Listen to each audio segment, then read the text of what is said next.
Bom dia, boa tarde, boa noite a todas e todos que aqui se encontram no nosso canal da Associação Beneficente Espírita Bezerra de Menezes, nossa querida BBM, para mais um estudo, mais um momento de reflexões, mais um momento de troca, apesar de não estarmos diretamente ao vivo, mas sempre é uma troca, porque sempre podemos estar presentes, trocar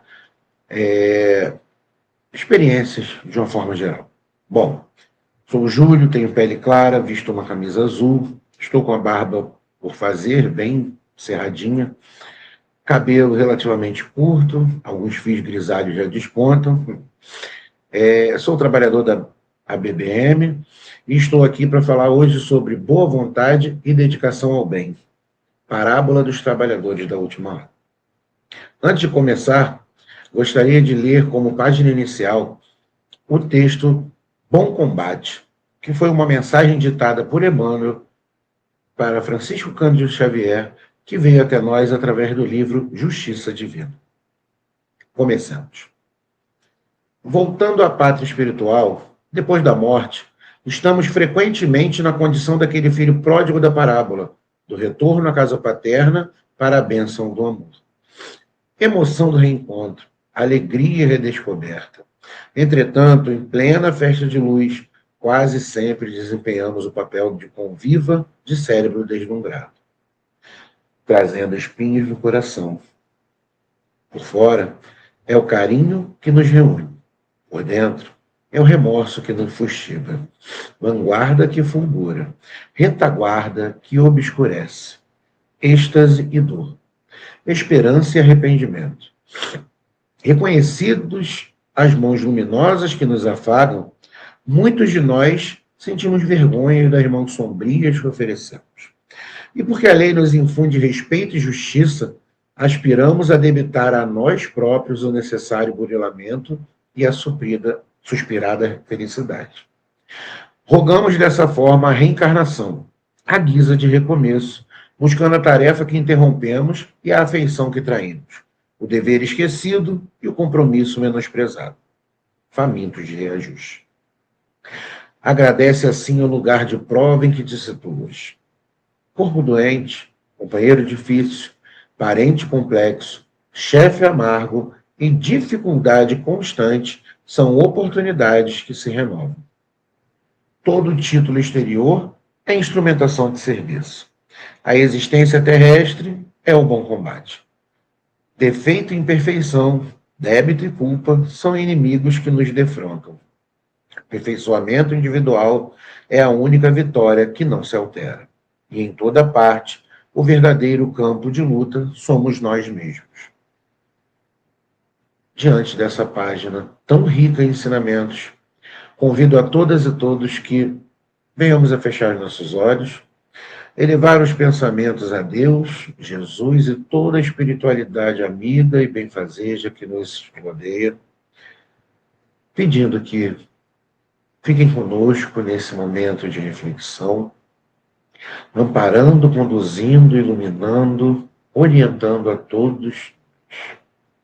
Obrigado, Senhor, por mais uma oportunidade de estarmos reunidos em Teu nome, através dos ensinamentos de Jesus, dentro das suas vivências, tão possíveis de que sejam colocadas em prática por nós, mas ainda assim tão distantes da nossa vontade, devido à nossa imperfeição.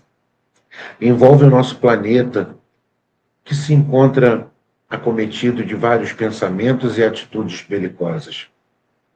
Que a guerra não se estenda e que a paz prevaleça. Não somente nos outros continentes, mas também no nosso, na nossa casa e no nosso coração. Peço-te permissão, Pai, para dar por iniciado esse momento tão rico e tão dadivoso que é o do nosso estudo. Fica conosco, agora e sempre.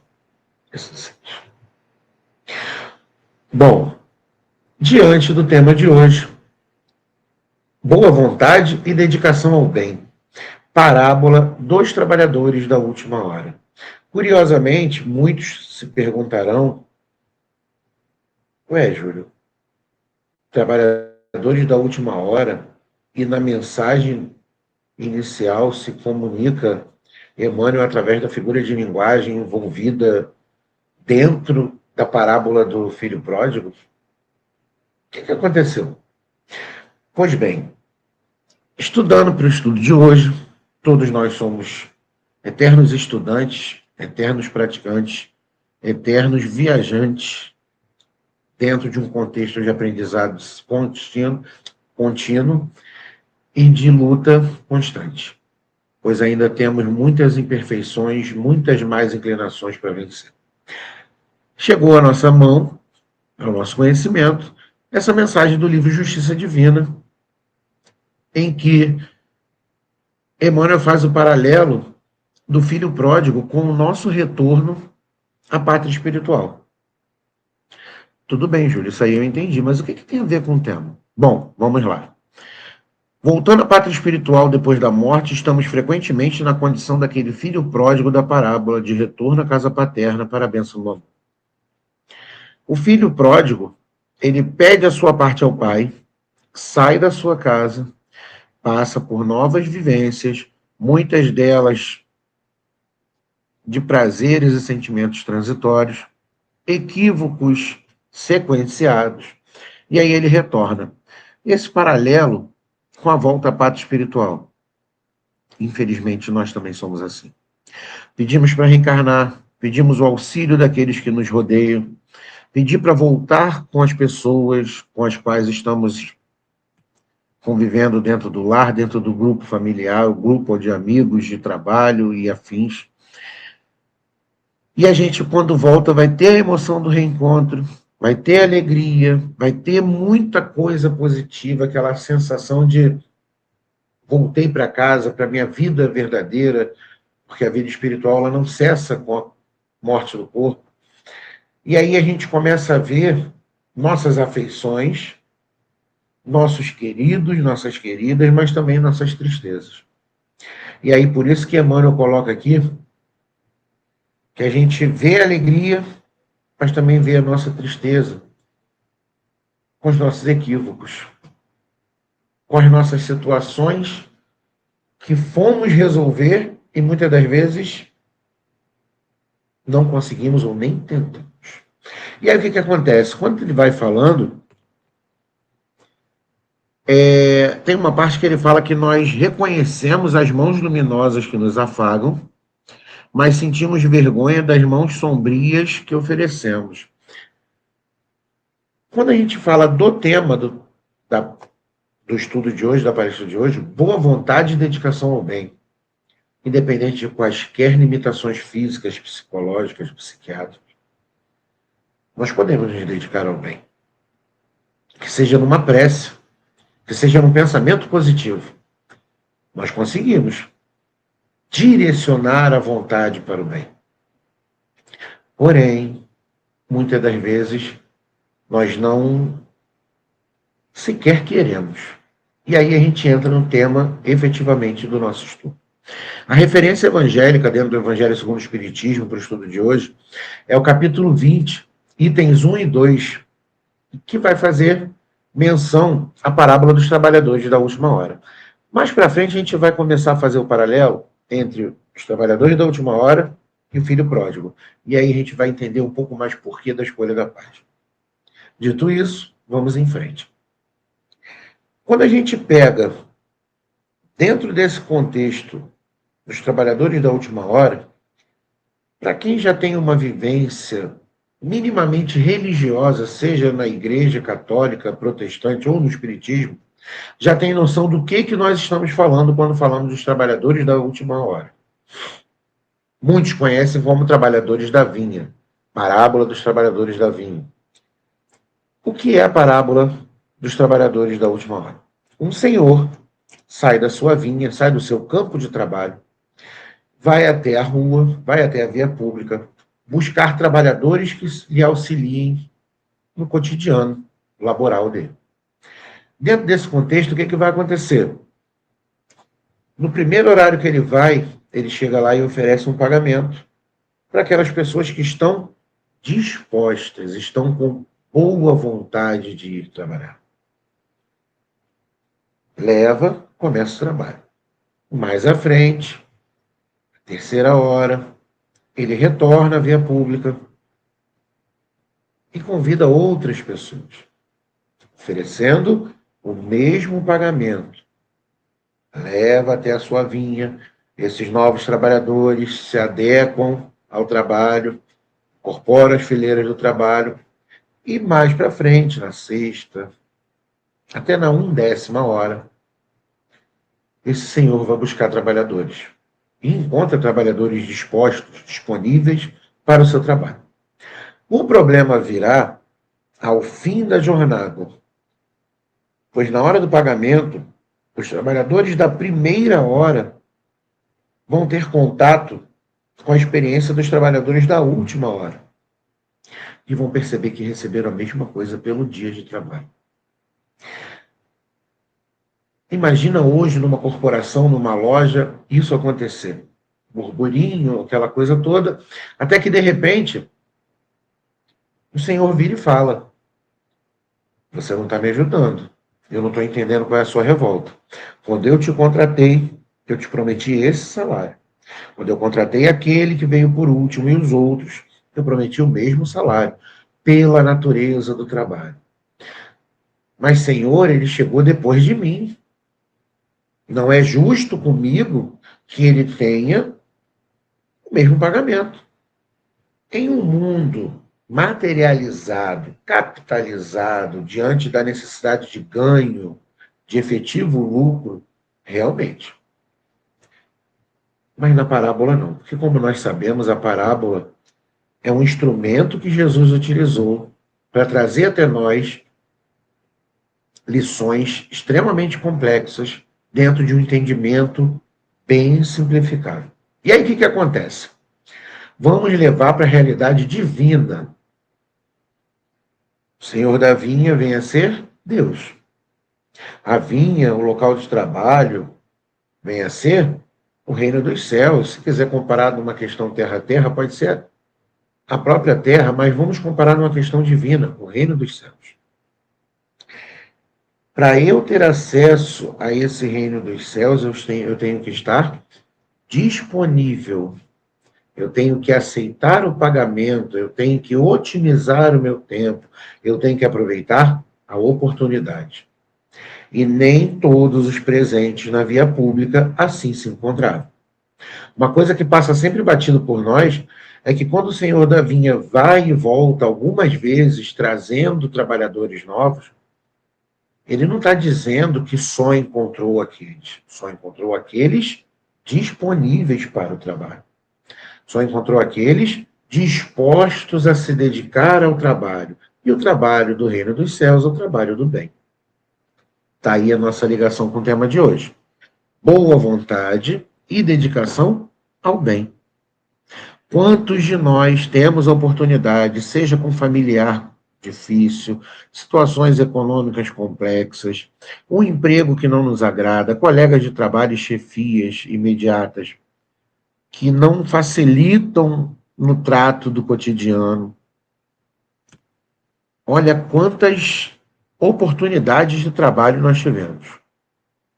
Quantas delas nós aproveitamos?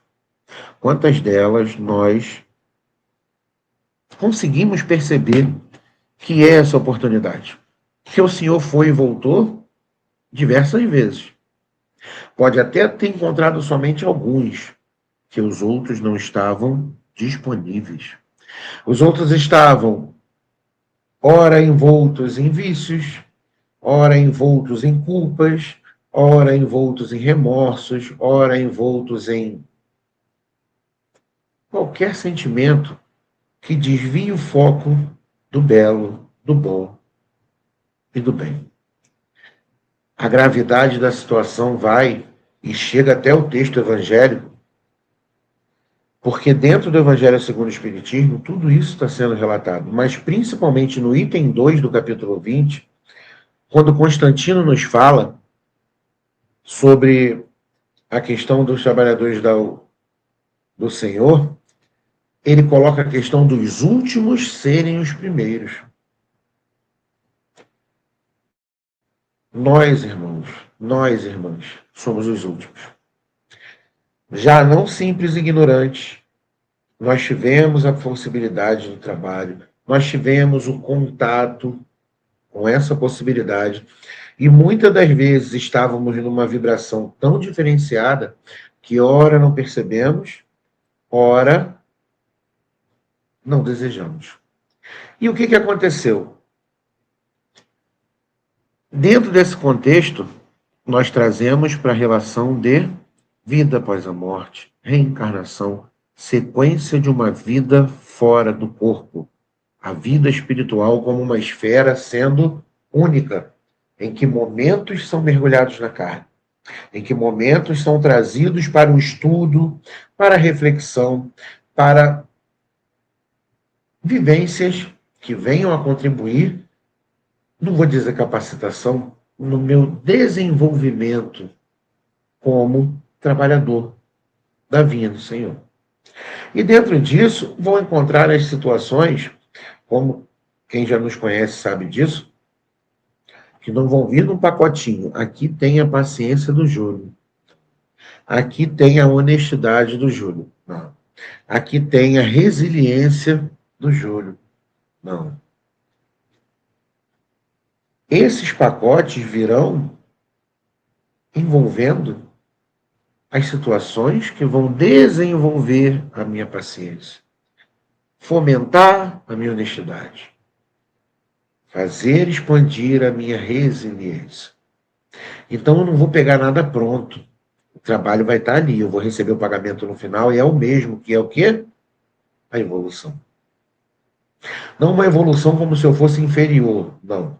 Eu estou num degrau abaixo. Ah, mas você está inferior. Não. Eu estou na mesma escada, num degrau abaixo. Eu já não estou no chão. Eu já subi. E aquele que está no chão ainda é simples e ignorante. Dentro dessa criação simples e ignorante, eu escolho se eu ando de lado ou se eu subo a escada. Depois eu escolho, já com as minhas tendências, se eu permaneço no degrau ou se eu continuo subindo os que estão à minha frente. E assim a gente vai levar para um lado que é muito complicado, mas ao mesmo tempo é muito consolador, que é o lado que aparece na Gênesis, no capítulo 18. Os tempos são chegados.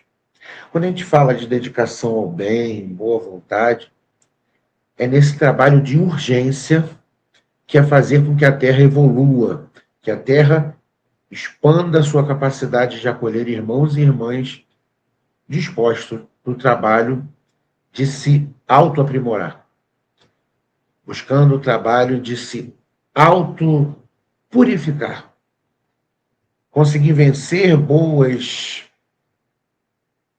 inclinações, trazendo exemplos de Jesus para a sua vivência. O que chama de boas inclinações? É muito bom comer. Então, vou perder tempo de trabalho, tempo de estudo, comendo. Eu vou comer como se não houvesse amanhã. Eu vou beber como se não houvesse amanhã. Isso é negligência para com o meu corpo. Muitas das vezes são questões biológicas, questões medicamentosas, nós sabemos, mas quando usamos o comer para começar falando de um nível aceitável de viciações que nós temos na sociedade. Se a gente leva para o lado da Terra, a Terra é um planeta de provas e expiações, é um mundo de provas e expiações. Ele está como mundo de provas e expiações. Para ele evoluir ao ponto de chegar ao mundo de regeneração, nós temos um papel importantíssimo quanto humanidade. Está aí a vinha do Senhor. O Júlio vai trabalhar para ter dinheiro? Sim. O Júlio vai trabalhar para comer um sorvete quando ele quiser? Sim. O Júlio vai trabalhar para pagar conta? Sim. O Júlio vai trabalhar para ser menos egoísta? Deveria. O Júlio vai trabalhar para ser mais afetuoso? Deveria. Assim como o Júlio, Marias, Josés, Joões, porque nós estamos. O que nós somos, a gente tem contato, igual foi falado na mensagem inicial. no plano espiritual. A gente está vindo para definir situações. Não situações como se fosse um destino. Não. A gente está vindo para definir situações de quero continuar subindo ou quero parar no degrau em que me... Quero continuar na escada ou pretendo sentar no degrau em que me encontro e fazer qualquer outra coisa que me desvie do foco. Tudo na criação é harmonia. Tudo na criação tem um motivo. A sabedoria divina não falha. Ela tem toda uma situação programada, preparada para ser colocada em prática. O tempo que vai ser colocado nessa prática, infelizmente, vai depender mais da nossa vontade. E nem sempre a nossa boa vontade está disponível no pacote. E aí o que acontece? O universo, de uma forma geral,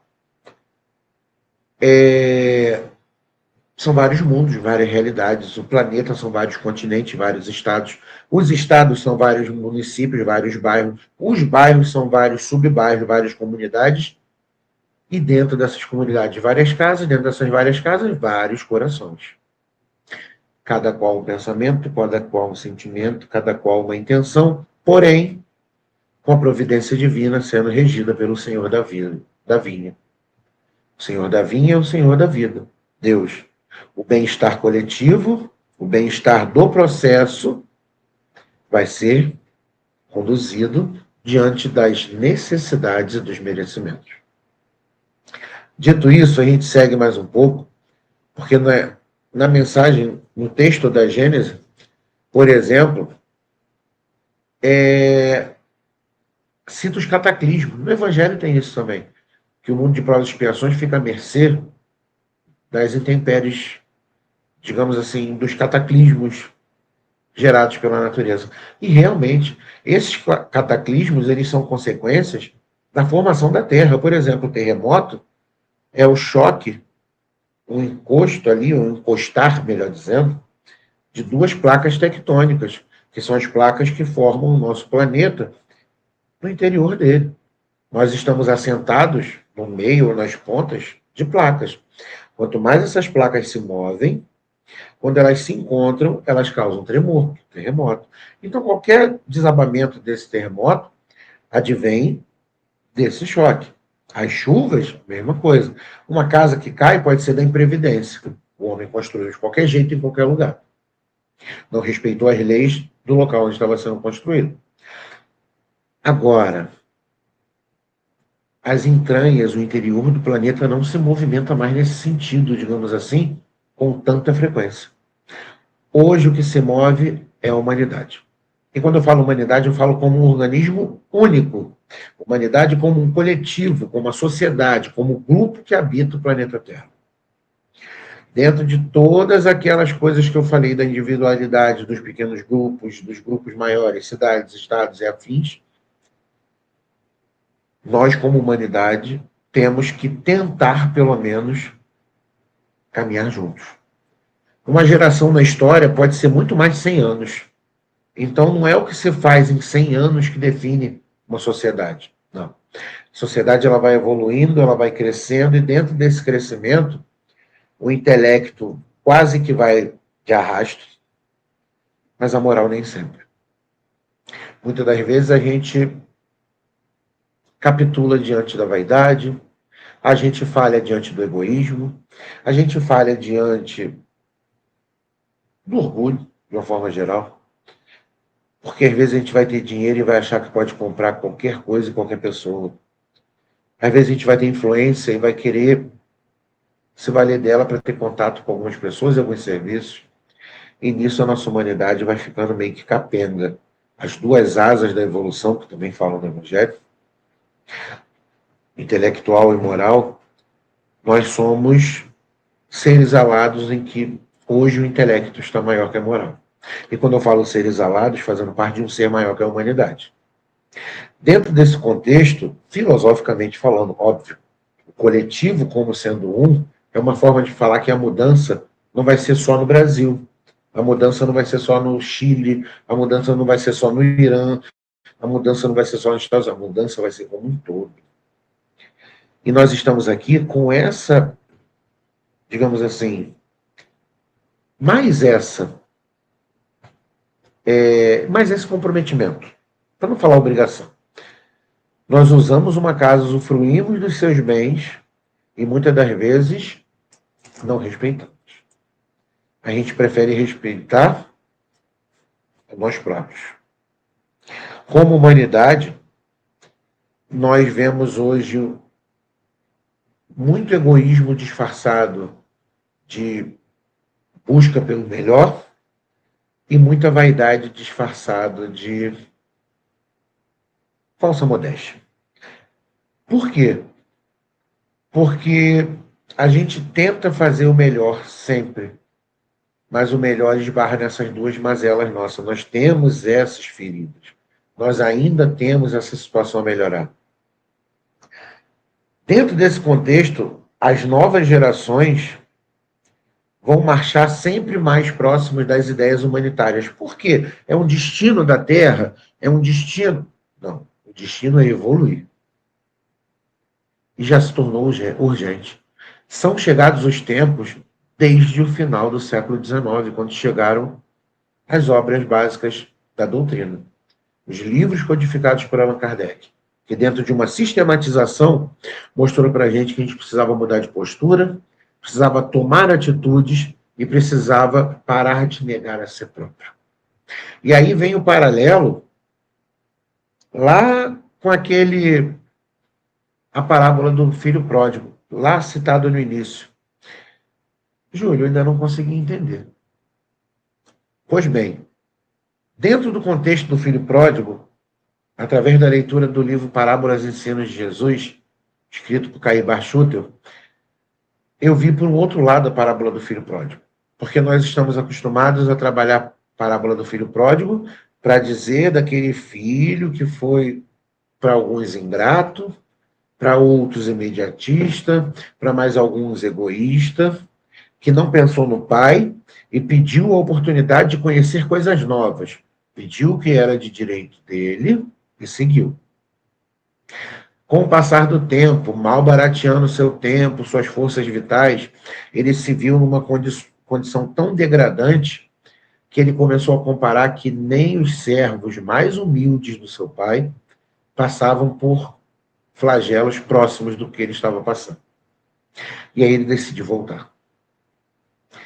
E quando ele volta com vergonha, ele volta naquela condição da mensagem, as mãos luminosas do pai o recebem, mas as mãos dele trazem sombras.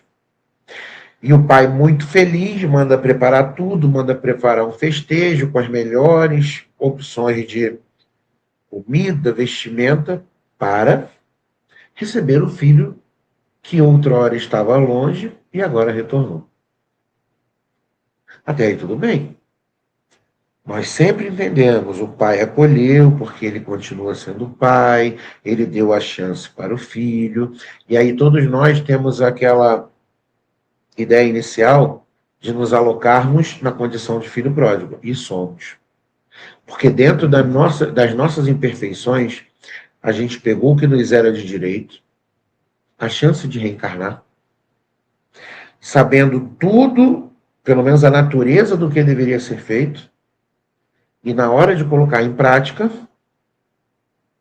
nem sempre arcou com o combinado, e sim com as consequências dos atos fora desse combinado. Então, muitas das vezes, a gente se coloca, e é para se colocar, como filho pródigo. Deus vai dar outra chance. Os batismos nas outras denominações religiosas são isso. É o filho pródigo que voltou. Meu filho era um pecador e voltou. Ele errou, ele gastou o dinheiro dele todo, ele jogou tudo fora. Mas o pai continuou trabalhando e fez da volta dele um momento de festejo.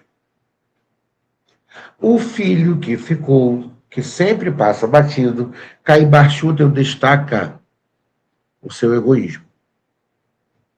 Porque na hora que o pai faz isso, ele questiona o pai de por que um filho ingrato, egoísta, vaidoso, orgulhoso, pediu tudo que era dele, voltou e agora ele tem tudo de novo. E nós também somos esse filho. Nós também somos o trabalhador da primeira hora. A gente não aceita ver o trabalhador da última evoluindo. A gente quer evoluir mais porque a gente foi mais. E não é por aí. O salário é o mesmo, independente do tempo que o trabalhador estiver apto. Por quê? Porque o trabalho é o mesmo, o Senhor é o mesmo, o salário é o mesmo. É o mesmo Deus, é o mesmo campo de trabalho, é o mesmo objetivo e o mesmo salário. Que é o quê? Evoluir quanto espírito para auxiliar na evolução do planeta e do coletivo. Não somente desse, mas dos outros. Como disse anteriormente, somos viajantes. Temos chances. Recebemos os insumos, as condições favoráveis. Mas nem sempre a condição favorável bate com o que eu considero favorável. Por exemplo, quando o Senhor recebe o seu filho de volta e agrada ainda para expor a felicidade que ele estava sentindo, o outro filho se sente injustiçado. Tratou com o filho na felicidade de estar vendo novamente, da mesma forma que faria com o outro. Da mesma forma que se faz, por exemplo, dentro do centro espírita, com os nossos irmãos, sejam encarnados ou desencarnados, que se prendem no equívoco da vingança, da justiça com as próprias mãos, da necessidade de cobrar justiça, fazer propaganda negativa de alguém que hoje está no trabalho, para tentar compará-lo ao que ele foi anteriormente. Muitos de nós fazemos isso também na vida corpórea. Quantos de nós não passamos por situações assim no trabalho, no comércio, na condução, na família, em que eu quero perdoar e falar com a pessoa que me feriu para mostrar que eu sou melhor que ele e não para ajudá-lo a subir junto comigo. A escada, por mais que a caminhada seja individual, o degrau é largo. São vários subindo muito. Então a gente não pode esquecer dessa condição de filhos, tanto o pródigo quanto o que ficou. E dentro desse contexto, dentro da nossa realidade, o trabalho na vinha é a mesma coisa. A necessidade é a mesma. Compreender. Empatia. Ler a dor do outro e reconhecer no outro um irmão. Não comparar avanços e dores. Cada um tem o que merece, o que precisa e o que pode vir a superar. Então, boa vontade e dedicação ao bem, só não digo que é obrigação, porque muitos de nós não fazemos. Mas é pré-requisito para chegar no reino dos céus.